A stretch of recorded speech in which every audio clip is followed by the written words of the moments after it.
1980। ততদিনে মুম্বাইতে শক্ত ঘাঁটি গেড়ে ফেলেছেন দাউদ ইব্রাহিম কাসার। সুপারি কিলিং, তোলাবাজিতে হাত পাকিয়ে ফেলেছেন। কিন্তু ডি কোম্পানির সর্বেসর্বা হয়ে উঠতে তখনও কিছুদিন বাকি। তারও 13 বছর পর মুম্বাইয়ের বুকে ধারাবাহিক বিস্ফোরণই দাউদের নাম তুলে দেয় মোস্ট ওয়ান্টেডের খাতায়। তারপর থেকেই পাকাপাকিভাবে ভারত ছাড়া দাউদ। একাধিকবার পাকিস্তানের বিরুদ্ধে দাউদকে আশ্রয় দেওয়ার অভিযোগ উঠলেও পাকিস্তান কখনও সে কথা স্বীকার করেনি। এই অভিযোগও অবশ্য উঠেছে মন্ত্রী ও শীর্ষ আমলাদের অনেকেই দাউদের সঙ্গে হাত মিলিয়েছেন। এবার দাউদের কণ্ঠস্বর প্রকাশ্যে আসার সঙ্গেই জোরালো হলো সেই অনুমান। কেন শুনুন, এক মন্ত্রী সম্পর্কে টেলিফোনে কোন তাচ্ছিল্যের সঙ্গে কথা বলছেন ডি কোম্পানির প্রধান। सर वो क्या अपने मिनिस्टर साहब से पूछ लीजिएगा। मिनिस्टर साहब के मुंह लगेगा। अच्छा, मुंह लगने जैसा नहीं है। मुंह लगने जैसा नहीं है, वैसे मैं तेरी बात करा देता हूँ आपको। हाँ करा दीजिएगा, देख लेता हूँ, पंगा लेने में हर्ज क्या है। ठीक है, रात के बाद। এই কথোপকথন প্রকাশ্যে আসার পরই রাজনৈতিক মহলে শোরগোল পড়ে গিয়েছে। কে সেই মন্ত্রী যার নাম ঘুরিয়ে ফিরিয়ে আসছে দাউদ ইব্রাহিমের কথায়?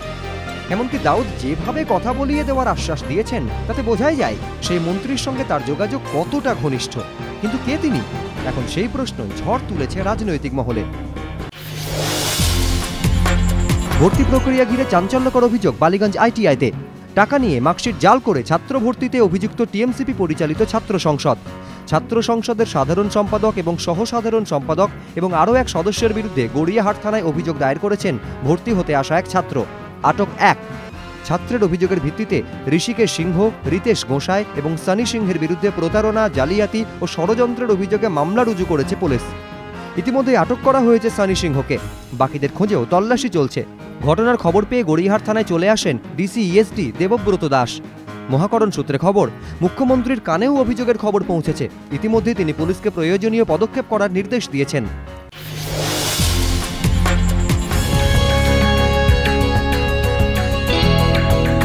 দাঁত মুখ খিচিয়ে দাঁড়িয়ে রয়েছে ঐতিহাসিক যশোর রোড। ভারত বাংলাদেশের মধ্যে প্রধান সংযোগকারী পথ। মুহূর্তের অসতর্কতায় ঘটে যেতে পারে দুর্ঘটনা। কলকাতা শহরের প্রবেশদ্বার যশোর রোড।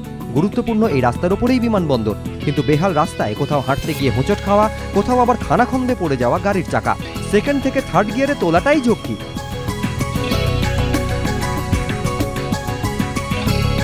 আর এর জেরেই কমছে যানবাহনের গতি।